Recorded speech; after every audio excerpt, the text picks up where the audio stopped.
First, the dirty dozen. The production of eggs is a multi-billion-dollar industry, and New South Wales is the top producer. 35% of Australia's eggs come from this state. It's a competitive and lucrative market, and cage eggs are still the backbone of the industry. Recently, Tasmania made moves to phase out the cage, and animal welfare activists in New South Wales want to see an end to the practice here. Meanwhile, more and more questions are being asked about the regulations that govern the free-range sector. Tonight, 7:30 can confirm that the New South Wales Government will not support the Greens' Truth in Labelling bill, currently before the lower house, and is instead supporting what is claimed to be the interests of the big end of town, the Australian Egg Corporation. Cara Meldrum-Hanna reports. All right, so here we are, James. James VELLA is a second-generation cage egg farmer based in Orchard Hills in Western Sydney. My father started this business in 1967, so it's 45 years. Changed a lot over those years? Yeah, there has been a lot of industry changes, yeah. I've put on a wider door. How many hens would you have here? About 12,000. The hens in VELLA's shed look happy and healthy, with adequate access to food and water. But like many other small producers, VELLA is finding it increasingly difficult to compete with the 4 major egg producers who now dominate the market in New South Wales. Have you ever had complaints about your farm? I did have one complaint from probably a passerby, but that was all.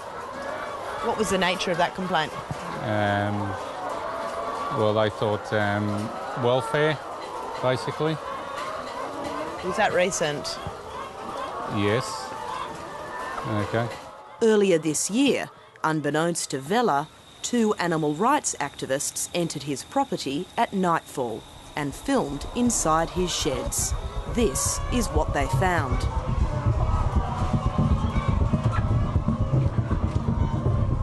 Some hens are ulcerated and pecked. Manure almost reaching the bottom of the cages. The vision was sent to Animal Liberation. You wrote to the Food Authority? Yes, I did, and they wrote back to me saying that they were quite happy with this facility. And how did you respond to that? I was pretty gobsmacked. If they looked at the footage and seen the layers and layers of excrement, the dust particles, and it just looked pretty disgusting to me. So I was surprised that they signed off on that. See how long the toenails are on those birds? They have absolutely... Linda Stoner also sent the footage to the RSPCA for investigation. What exactly are we seeing here? In terms of the actual manure build-up, that's perfectly normal. That's what happens in these sheds, and there's nothing that anyone could do about it in terms of there's nothing illegal about that. That actual setup that's what battery cages are like. So the RSPCA did come concerning that complaint? Yep. And what did they find? What was their decision? He thought that the welfare was all right, not a problem. Well, the RSPCA is in a difficult position because in terms of what RSPCA inspectors can do, they can only prosecute the law as it stands now. We don't support keeping hens in cages at all, but unfortunately we can't stop that happening until the law changes to prevent hens being kept in battery cages. James VELLA was cleared of any wrongdoing by both the New South Wales Food Authority and the RSPCA. But the complaints made about his property throw the spotlight on just how scrambled the current code for egg production in New South Wales is. If someone decides to buy a carton of caged eggs, they can be absolutely guaranteed they are paying for cruelty and they are contributing to that cruelty. Oh, look, I actually purchase cage eggs, so that's just me though, and I know that everybody's a little bit different. I'm perfectly comfortable with purchasing caged eggs. Is there a place for ethics in our eating though? Well, I think what we need to make sure is that the consumers get the information that they need in order to make an informed choice. And by making sure that the egg cartons are labelled appropriately, that's a really good step. While cage eggs account for around 55% of total retail sales in Australia, it's free range and the label that goes on those cartons of free range eggs that's getting all the attention. The problem is that currently there is no legislated definition of what constitutes true free range and no enforceable code to control and limit how many birds can be crammed onto one piece of land and still called free range. Getting out of the cage is a first step, but that doesn't guarantee animal welfare, and it certainly doesn't guarantee what consumers want from a free-range egg.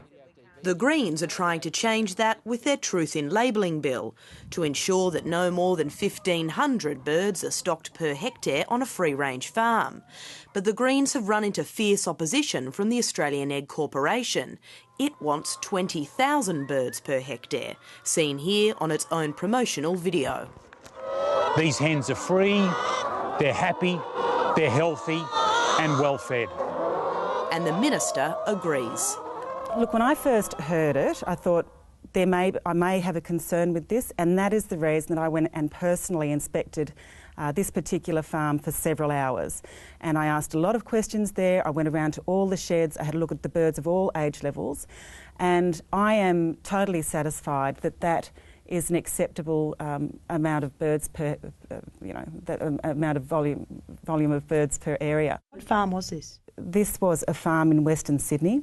It was a large farm in Western Sydney. From one of the large-scale producers? One of the large-scale producers, was it absolutely. Pace or? It was a large-scale producer. Can you tell us which company? I think it's just important that I say that it was a large-scale producer in Western Sydney, and that's probably sufficient. But it was... Why the reluctance to name the company? Do I have to? The Egg Corporation invited the Minister to an egg farm to show her 20,000 per hectare? That is correct. And what egg farm was this? This was an egg farm in New South Wales. Was it a large producer? What was the name of this company? It was a fairly large producer, yes. Can you tell us what the name of the farm was, the company? I do not wish to name this business, but suffice to say, this is an egg farm that is stocking at 2 hens per square metre. The farm selected by the Australian Egg Corporation for the Minister to visit, and the visit that convinced the Minister that 20,000 per hectare is acceptable, is Pace Farm, one of the top 4 cage and free-range egg producers in Australia. Its founder and managing director, Frank Pace, is also a director of the Australian Egg Corporation. It's been put to 7:30 that the O'Farrell government and yourself as Minister, and this is portfolio, you're captured by the Australian Egg Corporation. Well, that's crazy. I would not say that at all. Well, I meet with producers of various levels. I meet with large producers, I meet with small producers, as I meet with various farmers in all different industries. So I just think that if somebody's putting forward that assertion, that's just a political assertion, probably for somebody else's own political means. The government is dancing to the tune of the Egg Corporation, and the Egg Corporation's members make a massive amount of money. This is a battle between those people who think free range should genuinely mean free range and the egg industry, which is saying that free range should be allowed to be used as a marketing term. The Greens bill doesn't add anything to what currently exists in New South Wales legislation. It doesn't have your support. Well, I can't support introducing another piece of legislation on top of what currently exists in our system. It just doesn't. Why would you do that?